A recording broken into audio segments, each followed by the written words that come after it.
Hello students, आज हम start कर रहे हैं रासायनिक बलगतिकी, जो राजस्थान बोर्ड की किताब में चैप्टर 4 है। काफ़ी इम्पोर्टेंट चैप्टर है। इस चैप्टर में से 3 से 4 मार्क्स के क्वेश्चंस पूछे जाते हैं और इस चैप्टर में से न्यूमेरिकल बेस्ड क्वेश्चन ज़्यादा आते हैं, तो इस चैप्टर को अच्छी तरह से तैयार कीजिएगा। क्लियर? तो हम स्टार्ट करते हैं आज रासायनिक बलगतिकी। सबसे पहले हम जानते हैं रासायनिक बलगतिकी होता क्या है। देखिए, रसायन विज्ञान की वह शाखा जिसमें रासायनिक अभिक्रिया का वेग, अभिक्रिया के वेग को प्रभावित करने वाले कारक और रासायनिक अभिक्रियाओं की क्रियाविधि का अध्ययन किया जाता है, रासायनिक बलगतिकी कहते हैं। क्या क्या किसे कहेंगे, यानी इसमें हम किसका अध्ययन करेंगे? रासायनिक जो भी केमिकल रिएक्शन है, रासायनिक अभिक्रियाओं का वेग और उसको प्रभावित करने वाले कारक, यानी रासायनिक जो अभिक्रिया और इनको कौन कौन से प्रभावित करेंगे कारक। ठीक है, उसके बाद हम उसकी क्रियाविधि का अध्ययन करेंगे। क्रियाविधि का अध्ययन यानी उनका मैकेनिज्म, इसे हम बोलेंगे रासायनिक बल गतिकी। ठीक है, तो सबसे पहले क्या क्या पढ़ेंगे हम इसमें? अभिक्रिया का वेग, वेग को प्रभावित करने वाले कारक और अभिक्रिया की क्रियाविधि। क्लियर है? सबसे हम पढ़ते हैं कि अपने पास अभिक्रियाओं के प्रकार कितने प्रकार के होते हैं, टाइप ऑफ रिएक्शन, यानी अभिक्रियाओं के प्रकार। हम पढ़ेंगे यहाँ पे 3 प्रकार की अभिक्रिया, जिसमें पहली अभिक्रिया है तीव्र अभिक्रिया, यानी काफ़ी फास्ट अभिक्रिया। यानी होगी क्या? ऐसी अभिक्रिया जो तेज़ी से चलती है और कुछ समय में पूर्ण हो जाती है, अर्थात अभिक्रिया पूर्ण होने में बहुत कम समय लेती है। इस प्रकार की अभिक्रिया 10 से 12 सेकंड में भी कम, 10 से 12 सेकंड से भी कम होने में पूर्ण होती है। ठीक है, बहुत ही कम सेकंड में होती है, 10 की घात -12 बोल सकते हैं हम। ठीक है, इस पूर्ण होती है, इसे तीव्र अभिक्रिया कहते हैं। यानी सीधी सी बात है, ये कोई परिभाषा नहीं पूछेंगे, आपको ओनली पता करना है कि हम इस चैप्टर में क्या पढ़ेंगे। तीव्र अभिक्रिया यानी ऐसी अभिक्रिया को हम रेट नहीं निकाल सकते, यानी वेग का मापन नहीं कर सकते। यानी नॉर्मल रिएक्शन होती है, जैसे हमारे पास कोई अम्ल क्षार अभिक्रिया, कौन सी अभिक्रिया है? यानी अम्ल क्षार अभिक्रिया, अम्ल क्षार अभिक्रिया, अम्ल क्षार अभिक्रिया। अम्ल क्षार क्या अभिक्रिया? जैसे जो कक्षा 11 में हमने टाइट्रेशन करी है, अनुमापन, उसमें हम करते हैं कि जैसे कोई एसिड ले लिया, एसिड हमने ले लिया HCl, और एक कौन से ले लिया? क्षार हमने लिया था NaOH। इन दोनों के बीच अभिक्रिया कराते हैं तो एक पर्टिकुलर टाइम पे, एक पॉइंट पे फटाफट से इनके बीच में कलर आ जाता है, कि पिंक कलर आ जाता है, तो यानी वो पूरी तरह से आपस में रिएक्ट कर जाता है। तो हमारे पास क्या बन जाएगा? एक तो क्षार बन जाएगा, और सॉरी लवण बन जाएगा, और एक H2O बन जाएगा। यानी ये अभिक्रिया काफ़ी फास्ट होती है, और फास्ट होती है तो क्या करेंगे हम? इन अभिक्रिया का वेग नहीं निकाल सकते। क्लियर है? ठीक है, उसके अलावा कुछ अभिक्रिया होती है, जैसे मंद अभिक्रिया। मंद अभिक्रिया यानी ऐसी अभिक्रिया जिनको पूर्ण होने में काफ़ी ज़्यादा समय लग जाता है, यानी कुछ दिन भी लग सकते हैं, कुछ महीने भी लग सकते हैं, कई वर्ष भी लग जाते हैं। जैसे इसका एग्जाम्पल हम लेते हैं कि लोहे पर जंग लगने की क्रिया। ठीक है, सामान्य एग्जाम्पल क्या रहता है? लोहे पर जंग लगने की क्रिया, यानी लोहे पर जब जंग लगेगी तो उसको होने में काफ़ी समय लग जाता है। तो ऐसी अभिक्रिया का भी हम वेग नहीं निकाल सकते, क्योंकि हम चैप्टर में पढ़ रहे हैं कि अभिक्रिया का वेग, वेग कैसे? ना तो तीव्र अभिक्रिया का निकाल पा रहा है क्योंकि ये काफ़ी तेज होती है, और ये एक मंद अभिक्रिया जो काफ़ी दिनों में पूर्ण होती है, तो इसमें भी हम अभिक्रिया का वेग नहीं निकाल सकते। जिसका अभिक्रिया का वेग निकालेंगे उसको बोलेंगे हम मध्यम अभिक्रिया। ठीक है, वे अभिक्रिया जिनका वेग तीव्र अभिक्रिया और मंद अभिक्रियाओं के मध्य होता है, उनके मध्यम अभिक्रिया भी कहते हैं। अर्थात ऐसी अभिक्रिया पूर्ण होने में तीव्र अभिक्रियाओं से अधिक समय लगता है, लेकिन मंद अभिक्रियाओं से कम समय लगता है। तो ऐसी हम किस अभिक्रिया का वेग निकालेंगे? मध्यम अभिक्रियाओं का। ठीक है, मध्यम अभिक्रिया। ठीक है, जैसे हमारे पास नॉर्मल हम रिएक्शन पढ़ेंगे इस चैप्टर में, जैसे हम अमोनिया का फॉर्मेशन पढ़ेंगे, N2+3H2, इसके एग्जाम्पल हो गए हैं 2NH3, ठीक है, H2+Cl2, क्या हो गया? 2HCl। क्लियर है? तो ये अभिक्रिया होगी हम जिसके अंदर मध्यम अभिक्रिया होगी, एग्जाम्पल हो। तो हम अभिक्रिया कौन सी पढ़ेंगे चैप्टर में? मध्यम अभिक्रिया। इन दोनों के बारे में अध्ययन नहीं कर पाते हैं। क्लियर। अब बात करते हैं आगे की, अभिक्रिया की दर या अभिक्रिया का वेग। रेट ऑफ रिएक्शन का मतलब क्या है? अभिक्रिया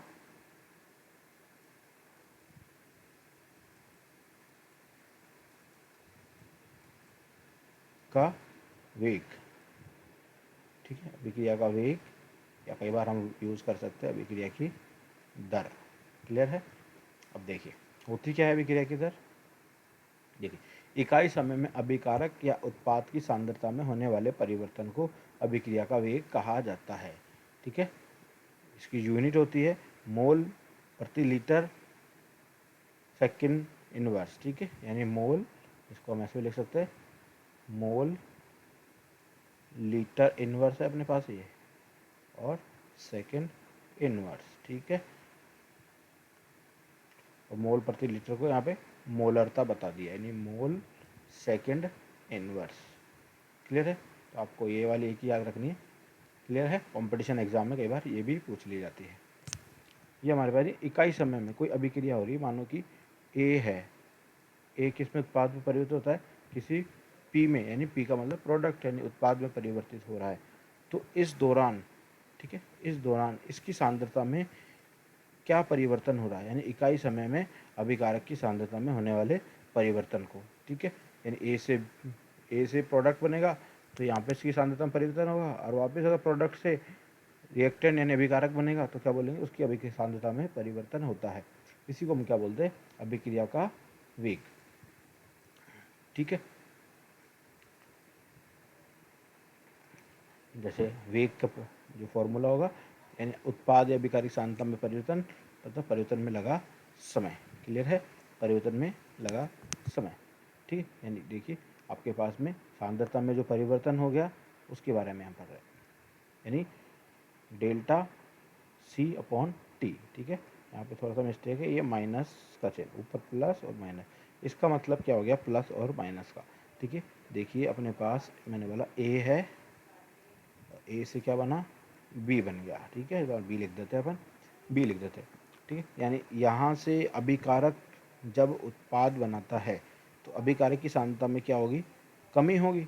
तो हम इसके लिए ए की सांद्रता, यानी हमने लिखा ए की सांद्रता में परिवर्तन, डेल्टा का मतलब क्या होता है, एक परिवर्तन, परिवर्तन की दर, और अपॉन टी। ठीक है, यानी डेल्टा भी रख सकते हैं अपन, समय में परिवर्तन, डेल्टा टी। तो हमने किस में लिखा उसको, माइनस। माइनस में क्यों लिखा, क्योंकि ए की सांद्रता घट रही है, जब बी बनेगा तो ए कम हो जाएगा। ऐसे हम बोल सकते हैं बी, अब बी के बारे में पूछे तो बी की क्या हो रही है, बी की सांद्रता बढ़ रही है, बढ़ रही है तो हम साइन क्या होगा, बी की सांद्रता, ठीक है, किस में लगा दिया हमने, delta B upon delta T. ठीक है, तो प्लस माइनस का चिन्ह का मतलब क्या होगा, इनकी सांद्रता जब घटेगी तो इसके लिए माइनस चिन्ह लगा दिया, और इसके केस में उत्पाद की सांद्रता बढ़ने लग जाएगी तो हम प्लस का चिन्ह लगा देंगे। ठीक है, अब देखिए आगे, जैसे हमने एक ग्राफ प्लॉट किया। ठीक है, ये कंसंट्रेशन मतलब क्या, अपने पास किसके बीच में ग्राफ है, सांद्रता बट्टा सांद्रता और समय के मध्य में क्या है कि ग्राफ प्लॉट किया है।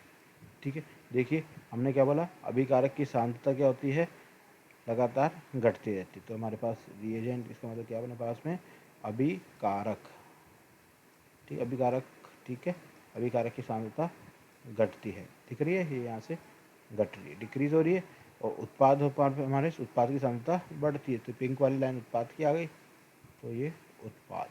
ठीक है, क्लियर है, समझ में आया कि अभिकारक की सांद्रता क्या होगी हमारे पास, घटेगी, और अब उत्पाद की सांद्रता हमेशा बढ़ेगी। ठीक है, तो हमने इसको ग्राफ से भी समझ लिया। अब देखिए आगे बात करते हैं हम, वेग निकालने की क्या क्या विधि हो सकती है। ठीक है, तो पहली विधि पढ़ेंगे हम औसत वेग। ठीक है, औसत हम निकालते हैं तो उसके बारे में पढ़ेंगे, औसत वेग कैसे निकाला, निश्चित समय अंतराल पर सांद्रता में हुए परिवर्तन को क्या बोलेंगे, औसत वेग। ठीक है, जैसे आपके पास में हम एक लेते हैं कि आपके पास में कोई एक ग्राफ प्लॉट करता है। ठीक है, इसको ग्राफ से समझेंगे। देखिए ये एक ग्राफ है हमारे पास में, देखिए यहाँ पे क्या है, वही अभिकारक की सांद्रता और ये एवरेज रेट ऑफ रिएक्शन यानी रिएक्शन की औसत वेग निकालना, औसत वेग। अब हमको पता है अभिकारक की सांद्रता क्या होती है, समय के साथ घटती है, इसलिए लाइन ऐसी आ रही है।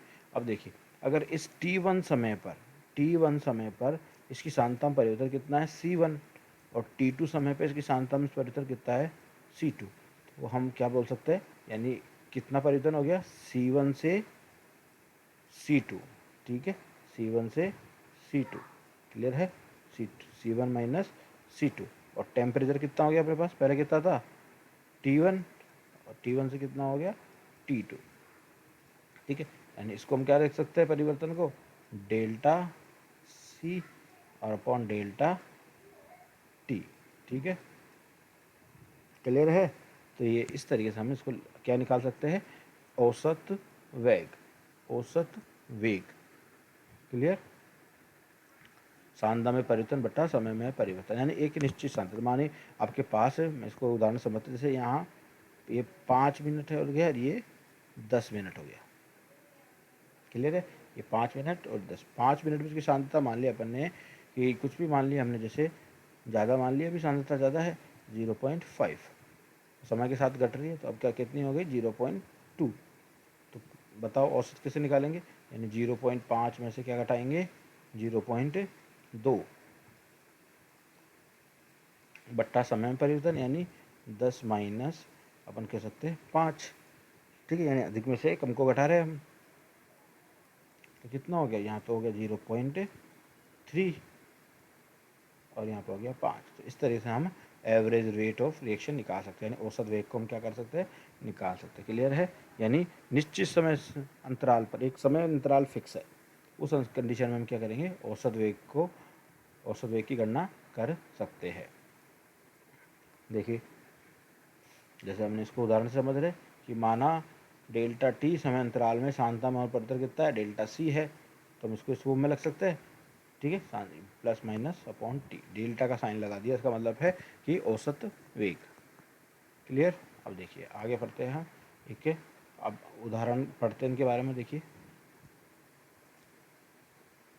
ठीक है, इंग्लिश में लिखा हुआ है कोई बात नहीं। देखिए फॉर ए केमिकल रिएक्शन, किसी कोई अभिक्रिया, अपने कौन सी अभिक्रिया है, ये अभिक्रिया ए प्लस बी और सी और डी, ये क्या है इसके इनके मोल, ठीक है, ए के मोल, ये बी के मोल और ये सी के मोल और ये डी के मोल। अब इनको किस प्रकार से लिख सकते हैं, ठीक है, यानी एवरेज रेट ऑफ रिएक्शन यानी औसत वेग निकाला गया है इनका, ठीक है, औसत वेग कैसे निकाला गया, देखिए ये हमारे पास में क्या लिखा, ध्यान रखना जो आपके पास मोल्स है वो हमारे साथ बट्टे में जाएंगे, दिख रहा है, माइनस हमने क्यों लगा है, अभिकारक की तरफ माइनस होता है, यानी 1/a मोल है तो हमने बट्टे में लिया। और डेल्टा कितना है, परिवर्तन सांद्रता ए के में परिवर्तन delta A upon delta T, ऐसे हम बी के केस में ले सकते हैं -1/1/b और डेल्टा बी अपॉन टी, ठीक है। अब इधर दूसरी साइड में क्या है, उत्पाद यानी प्लस में होगा, तो ये सारी चीज़ें हमने प्लस में लिख दी, 1/c delta C upon delta T 1/d delta D upon delta T, clear है। अब देखिए यानी हमारे पास ये क्या है, यानी जो लिखा है अपने पास ये क्या है, ये हमारे पास क्या है, डिसअपेरेंस ऑफ ए, ठीक है, रेट ऑफ डिसअपेरेंस ऑफ ए, यानी ए के क्या लिखोगे हिंदी में इसको, ए के विलुप्त होने की दर, विलुप्त होने की दर, विलुप्त हो रहा है इसलिए अपने क्या लिख दिया माइनस में, ठीक है। तो ये भी क्या होगा, बी के विलुप्त होने की दर, और ये क्या हो गया उत्पाद में परिवर्तन की दर, ठीक है, अपेरेंस यानी कितना बन रहा है, यानी अपन ले सकते हैं उत्पाद के बनने की दर, बनने की दर, बनने की दर, क्लियर है, और हमने यहाँ पे प्लस में है, क्लियर है। तो हमारे पास ये सिंपल केस हो गया कि अभिक्रिया को कैसे लिखते हैं। जैसे इसको मैं एक उदाहरण की सहायता से लिखता हूँ, जैसे अभी हमने एक एग्जांपल पढ़ा था N2 + 3H2, ठीक है, इसको हमको क्या करना है, इस अभिक्रिया के वेग में लिखना है 2NH3, ठीक है। तो हम कैसे लिखेंगे, ठीक है। अब इसके पावर में क्या है, कुछ भी नहीं है, पहले क्या है अपने पास, कुछ भी नहीं है, तो अपन कुछ नहीं लिख सकते। और यहाँ पे डेल्टा n2, ठीक है, सांद्रता को हम कैसे में लिखते हैं, ब्रैकेट में अपॉन डेल्टा टी, ठीक है। किधर आ गए, माइनस में, इधर कितने लगे, अब देखो इसके मोल कितने, 3, -1/3, और यहाँ पे क्या आएगा, delta H2 upon delta T, ठीक है। ऐसे हम अमोनिया क्या लिख सकते हैं, कैसे लिखेंगे, प्लस में, अब क्या हो, प्लस में 1/2, ये ठीक है। ये जो हमारे पास जो पहली संख्या होगी वो बट्टे में आ जाएगी, यानी डेल्टा NH3, ठीक है। और क्या आ जाएगा नीचे, डेल्टा टी, क्लियर है। तो किसी भी अभिक्रिया को इस प्रकार से प्रदर्शित कर सकते हैं। कई बार क्वेश्चन आ जाता है कि कोई अभिक्रिया दी हुई है, उसे इस फॉर्म में, इस रूप में प्रदर्शित करो, तो कैसे करोगे, इस रूप में, क्लियर है। तो इनको एक बार फिर देख लीजिएगा, ठीक है। अब हम बात करते हैं आगे कुछ उदाहरण की, ठीक है। जैसे क्वेश्चन दे रखा है इंग्लिश में आपके पास में, कोई बात नहीं है। जैसे आपके पास है कोई रिएक्शन है, ठीक है, आप लिख सकते हो किसी रिएक्शन, ठीक है, या कोई रिएक्शन में क्या हो रहा है, आर से पी बन रहा है, यानी आर क्या है मेरे पास में, अभिकारक, और पी क्या है, उत्पाद, ठीक है। यानी आर से क्या बन रहा है, पी बन रहा है। तो आपके पास में कंसंट्रेशन रिएक्टेंट चेंज, यानी क्या होगा, अभिकारक की सांद्रता में परिवर्तन, किसमें, अभिकारक की सांद्रता में परिवर्तन, ठीक है। सांद्रता में क्या हो रहा है, परिवर्तन, कितना हो रहा है, 0.03 से 0.02 m, कितने टाइम में, 25 मिनट में। तो क्या निकालना है, औसत वेग निकालना है इस अभिक्रिया के लिए, ठीक है। क्या निकालना है, औसत वेग निकालना है। तो आप निकाल सकते हो, सांद्रता में परिवर्तन आपको पता है, दे रखा है, अभी हमने निकाला था ऐसा, 0.05 माइनस 0.02, क्लियर है। अपन 25 मिनट, यानी कितने मिनट में होगा, परिवर्तन कितने है, 25 मिनट में। बस सॉल्व कर लो, कितना आएगा, 0.01/25, इसको सॉल्व करने पे क्या आ जाएगा इसका आंसर, क्लियर है। तो हमारे पास में ये एग्जाम्पल हो गया इसका। देखिए, प्रारंभिक सांद्रता 0, इनिशियल का मतलब प्रारंभिक सांद्रता कितनी देर की, 0.03, अंतिम सांद्रता 0.02, ठीक है। टाइम कितना हो, 25 मिनट, ठीक है। तो इसका फॉर्मूला हो गया ये वाला, अभिकारक की सांद्रता बढ़ता समय, ये हमने लगा दिया 0.02, इसमें इसको घटा दिया, आंसर आ जाएगा 4 × 10⁻⁴ मोल लीटर इनवर्स और मिनट इनवर्स, ठीक है। अभी क्या होती है ये एवरेज, बहुत ये हमने बताया कि मिनट में निकाल दी, और दूसरा पूछा है कि सेकंड में भी निकालना, तो सेकंड में भी बटा 60 कर सकते हैं, ठीक है। तो हम इसको हिंदी में देख सकते हैं, किसी अभिक्रिया जो आर से पी में अभिकारक के सांद्रता परिवर्तन 0.03 m से 0.02 m में 25 मिनट में होता है, तो इसके लिए औसत वेग की गणना कीजिए, किसमें, मिनट और सेकंड में, क्लियर। तो हमारे पास क्या हो गया, औसत वेग। अब हम बात करते हैं वेग निकालने के लिए दूसरी विधि, जिसको हम बोलते हैं ताक्षणिक वेग। क्या बोलेंगे, ताक्षणिक वेग। देखिए, ताक्षणिक वेग, किसी समय पर अभिक्रिया वेग को ताक्षणिक वेग कहते हैं, किसी मतलब कि किसी फिक्स समय पर, ठीक है, किसी समय पर।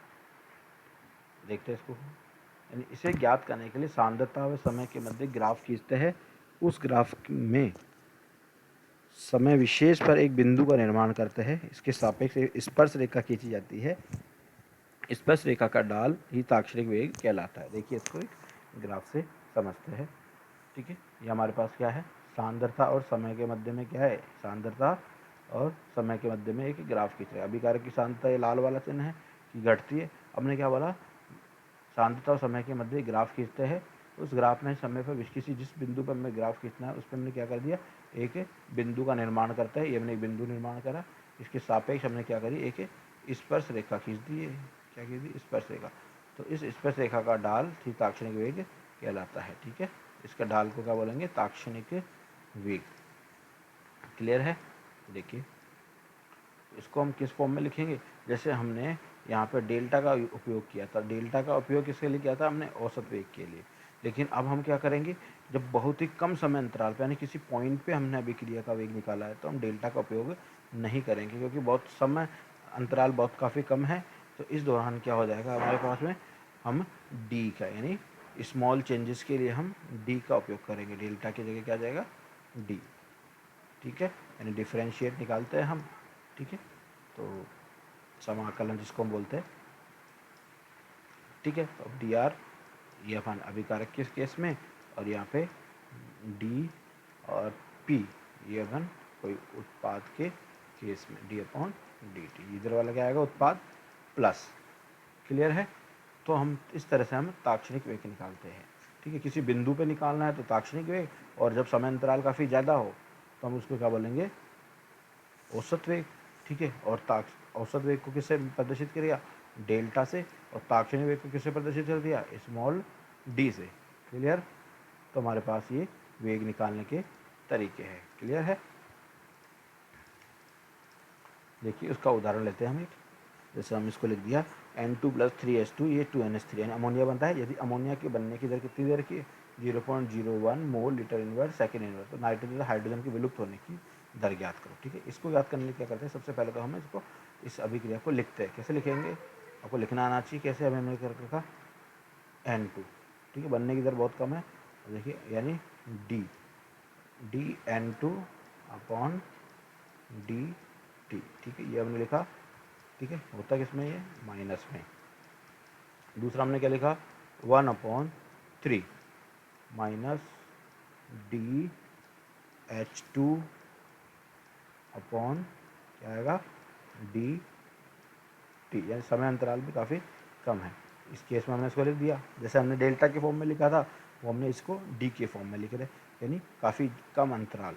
और ये बराबर किसके होगा, प्लस में 1/2 डी। ठीक है, अपन समझ चुके इसके बारे में पहले कैसे लिखा जाता है। बस फ़र्क क्या करा हमने, डेल्टा की जगह डी लिख दिया। ठीक है, ये हमारे पास डिफरेंशियल। अब देखिए अमोनिया के बनने की दर बता रखी है, यानी अमोनिया ये रहा हमारे पास। तो हम लिख सकते हैं जैसे 1/2, यानी इसकी बनने की दर बता रखी है, यानी अमोनिया की फिर मात्रा कितनी दे रखी है, 0.1। ठीक है, ये बनने की दर। ठीक है, यानी अपने पास में इसकी वैल्यू पूरी बता रखी है कितनी, 0.1। ठीक है, तो अपन क्या करेंगे इसमें, अमोनिया की बनने की दर निकल गई तो हम इसमें परिवर्तन कितना आ रहा है, तो कितना आएगा 0.1 में अपन क्या करेंगे, 2 से इसका भाग दे देंगे। क्लियर है, 2 से अपन क्या दे देंगे, इसमें भाग दे देंगे। ठीक है, देखिए हमने क्या करा, 2 से इसका भाग दे देंगे तो कितना आंसर आ जाएगा हमारे पास में। देखिए ये हमने पॉइंट उठाया, 1 0 नीचे लगा दिया। ठीक है, तो हमारे पास क्या होगा, 1 में हम 2 का भाग देंगे, कितना आ जाएगा, हाफ, यानी 0.5 हो गया, 0.5।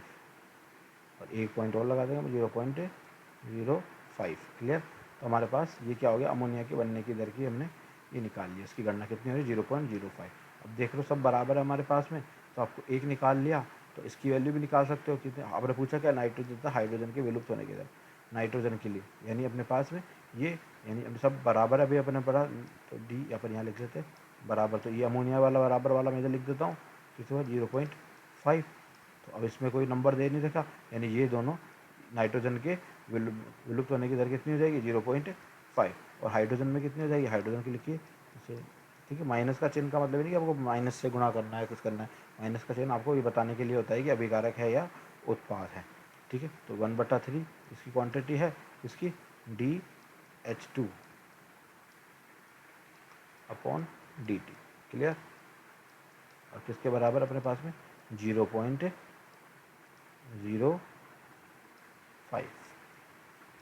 ठीक है, अब इसको अपन 3 से गुणा कर सकते हैं। ठीक है ना, इसको हमने क्या किया, इसको ये 3 इधर आ जाएगा। ठीक है, कितना आ गया, 0.05। कितने से गुणा किया अपन ने, 3 से, तो क्या आएगा हमारे पास में। ठीक है, कैलकुलेट करो इसे, कितना आएगा, 0.05 इंटू 3, तो इतना आ गया हमारे पास 0.15। तो हमारे पास आंसर क्या हो गया, नाइट्रोजन के बनने की दर तो कितनी हो गई 0.5 ही, जबकि हाइड्रोजन के बनने की दर कितनी होगी 0.15। क्लियर है। इसको वापस करके देखिए, वापस समझ के देखिएगा, इजी क्वेश्चन है, आपकी बुक में भी ऐसे क्वेश्चंस मिल जाएंगे। ठीक है, हम आगे बात करते हैं वेग नियम के बारे में। वेग नियम कि वेग नियम होता क्या है। वेग नियम के अनुसार अभिक्रिया का वेग क्रियाकारों की सांद्रता के गुणनफल के समानुपाती होता है। ठीक है, जैसे आप 11वीं में भी ये पढ़ चुके हैं चैप्टर नंबर 7 के अंदर, दर अनुपाती क्रिया के नियम के अनुसार। देखिए, कोई रासायनिक अभिक्रिया ए प्लस बी और इससे क्या बन रहा है, उत्पाद बन रहा है। तो वेग समानुपाती किसके होगा, ए की घात ए, बी की घात बी। ठीक है, और ठीक है ना, लिखते हैं ना जैसे अपन, देखिए मैंने लिखा ये ए प्लस बी और ये हमारे पास में क्या है, उत्पाद। ठीक है, तो अपन वेग नियम कैसे लिखते हैं, वेग, ठीक है, वेग किसके बराबर लिखते हैं अपन, वेग समानुपाती होता है हमारे पास में किसके, के, और ये हमारे पास किसकी सांद्रता, जैसे हम 11 में कक्षा 11 में पढ़ा था द्रव्यानुपाती क्रिया के नियम के अनुसार, ये ए की सांद्रता ए ऊपर रख देते हैं अपन, और ये बी जो भी इससे पहले संख्या होती है वो बी, ये हम ऊपर रख देते। क्लियर है। तो हमारे पास समानुपाती का चिन्ह हटा तो क्या आ जाएगा हमारे पास है, के आ जाएगा। तो हमारे पास यही है के। ठीक, के क्या हमारे पास में एक स्थिरांक है। ठीक है, के हमारे पास क्या है, एक विशिष्ट स्थिरांक है जो अभिक्रिया की वेग नियतांक कहलाता है। ठीक है, अब हम पढ़ते हैं अभिक्रिया के वेग को प्रभावित करने वाले कारक। क्या अभिक्रिया जो हमारे पास होती है उनको कौन कौन से कारक प्रभावित करते हैं। पहला कारक है अभिकारक अणुओं की सांद्रता का प्रभाव। ठीक है, आपको पता है अगर जितना अभिकारक के अणुओं की सांद्रता अधिक लेंगे तो उत्पाद भी क्या बनेगा, उतना ही अधिक बनेगा। क्लियर है, तो यानी समानुपाती होता है, जितना अभिकारक लेंगे उतना ही अपने पास में अभिक्रिया की वेग उतनी ही तेज होगी। ठीक है, दूसरा है ताप का प्रभाव। ठीक है, ताप का प्रभाव आपको पढ़ना है। नॉर्मली कोई भी अभिक्रिया क्या होती है, ताप बढ़ाने पर उनका वेग बढ़ जाता है। तो आपको ये याद करना है, सामान्यतः ताप बढ़ाने पर अभिक्रिया वेग प्रत्येक 10 डिग्री पर, ठीक है, प्रत्येक 10 डिग्री सेंटीग्रेड पर अभिक्रिया का वेग 2 से 3 गुना बढ़ जाता है। ठीक है ना, ताप के प्रभाव के बारे में हम बाद में पढ़ेंगे अलग से, अभी खाली आपको यही लाइन याद रखनी है, ताप का प्रभाव होता क्या है, यानी प्रत्येक 10 डिग्री सेंटीग्रेड पर अभिक्रिया का वेग 2 से 3 गुना बढ़ जाता है। यानी आपसे कोई पूछे कि अभिक्रिया के वेग ताप का प्रभाव क्या पड़ता है तो आपको ये लाइन बोलनी है। क्लियर। उसके बाद करते हैं उत्प्रेरक का प्रभाव। उत्प्रेरक का क्या होगा, प्रभाव। उत्प्रेरक का प्रभाव, देखो उत्प्रेरक अभिक्रिया की सक्रियण ऊर्जा का मान क्या कर देगा, कम कर देगा। ठीक है, कम कर नहीं, कम कर देता है, मान लोअर, कम कर देता है। ठीक है, कम कर देता है। अभी सक्रियण ऊर्जा क्या होती है इसके बारे में भी आगे पढ़ेंगे, कल ये ध्यान रखिए। आपके पास जैसे कोई अभिक्रिया है, आपके पास में क्या हो रही है, अभिक्रिया। ठीक है, एक अभिक्रिया आपकी स्टार्ट हो रही है और यहाँ से करके उत्पाद में परिवर्तित हो रही है। किस में परिवर्तित हो रही है, उत्पाद में। ठीक है, यहाँ पे हमारे पास क्या अभिकारक है, यानी मैं इसको अभिकारक को आर से करता हूँ, अभिकारक से किस में परिवर्तित है, उत्पाद में। अगर हमने इसमें क्या कर दिया, यानी अभी इसके लिए जो सक्रियण ऊर्जा क्या होती है, जो ये ऊर्जा अंतराल है यहाँ से यहाँ तक, इसको हम बोलते हैं सक्रियण ऊर्जा। ठीक है, जिसको हम ई ए से प्रदर्शित करते हैं। अब मान लीजिए इस अभिक्रिया में हम क्या करें, उत्प्रेरक का यूज लें। उत्प्रेरक क्या बोला हमने, इस सक्रियण ऊर्जा के मान को घटा देती है। इंपॉर्टेंट क्वेश्चन है, कई बार पूछ देते हैं उत्प्रेरक का अभिक्रिया के वेग पर क्या प्रभाव होगा, क्या होगा, घटाएगी या बढ़ाएगी। ठीक है, घटा दी ना, तो अब इसके लिए ए का मान कितना हो जाएगा, ए वाला, सक्रियण ऊर्जा का मान घट गया। ठीक है, और अभिक्रिया का वेग बढ़ गया। कैसे बढ़ा, देखिए पहले अभिक्रिया यहाँ से यहाँ पूर्ण होने में इतना समय लगा रही थी, लेकिन अब क्या हुआ, सक्रियण ऊर्जा घट गई तो उत्पाद भी जल्दी बनने लग जाएगा, यानी अभिक्रिया का वेग क्या हो गया, बढ़ गया। यानी क्या हो गया, अतः उत्प्रेरक की उपस्थिति में अभिक्रिया का वेग बढ़ जाता है। क्लियर है, तो ध्यान रखना कि उत्प्रेरक क्या कर देगा, सक्रियण ऊर्जा का मान घटा देगा तथा अभिक्रिया का वेग बढ़ा देगा। क्लियर है। नेक्स्ट प्रभाव पढ़ते हैं अपन अभिकारक का पृष्ठ क्षेत्रफल, यानी अभिकारक का पृष्ठ क्षेत्रफल बढ़ाने पर अभिक्रिया का वेग क्या होगा, बढ़ जाएगा। पृष्ठ क्षेत्रफल का मतलब है कि मानो एक हमने कोई भी, मानो हमने क्या लिया, NaCl लिया, NaCl लिया यानी क्या होता है, नमक।